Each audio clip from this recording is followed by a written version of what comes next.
Los Verdes y la Alianza Libre Europea, 3 minutos, la señora Flotre. Merci, Monsieur le Président.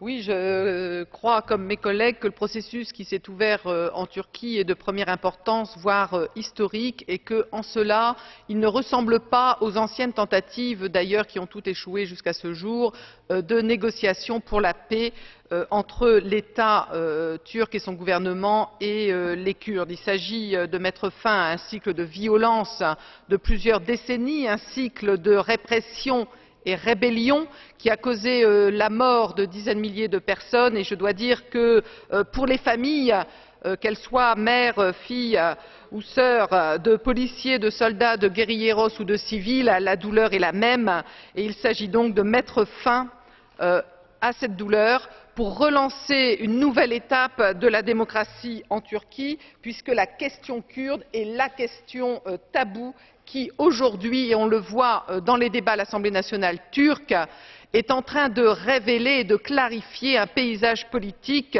celui qui est favorable à une avancée sur la citoyenneté, l'égalité des droits, la gouvernance locale et régionale, et une position politique qu'on peut qualifier du passé nationaliste et répressive.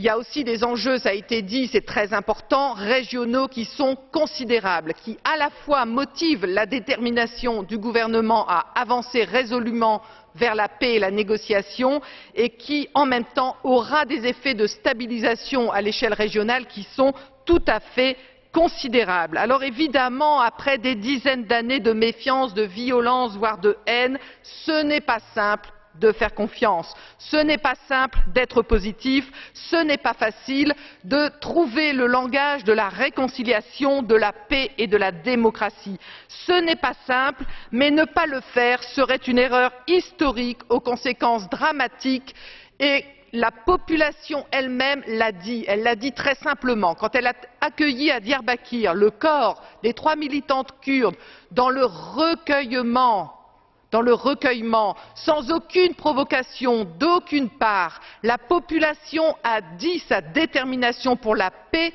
et elle s'est fait respecter dans cette aspiration à la paix. Et je crois que ce message très fort envoyé par la population doit être aujourd'hui l'énergie positive qui permet aux acteurs de transcender leurs querelles et leur parfois haine du passé. Ce sera compliqué, chacun le sait, il y a beaucoup de dimensions, c'est un processus qui va se jouer à l'Assemblée nationale par la Constitution, qui va nécessiter des discussions directes avec la partie armée du PKK, aussi avec les militants qui sont nombreux ici en Europe, avec la population et avec le représentant politique BDP de la population kurde. Tous ces acteurs doivent aujourd'hui converger d'un même élan dans leurs différents champs d'action pour concourir à la paix et à la démocratie. Alors moi je demande, puisque Öcalan est reconnu comme le leader de l'ensemble de ses composantes, que le gouvernement a accédé en quelque sorte à cette vaste campagne de la population pour prendre Öcalan comme interlocuteur et négociateur.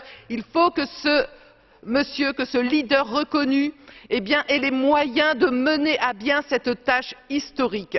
Il faut renforcer les conditions de travail de M. Öcalan, qu'il puisse dialoguer avec les différentes composantes du mouvement pour trouver la meilleure synthèse, celle qui va permettre que toutes les parties vont trouver à gagner dans cet intérêt commun en Turquie qui est celui de la paix et de la démocratie. Je vous remercie.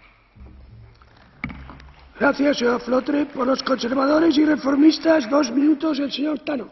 Mr. President, the Kurdish-Turkish conflict is now the only major insurgency taking place within a member or candidate state of the European Union. After almost 30 years of tragic bloodshed, the deaths of many thousands of civilians as well as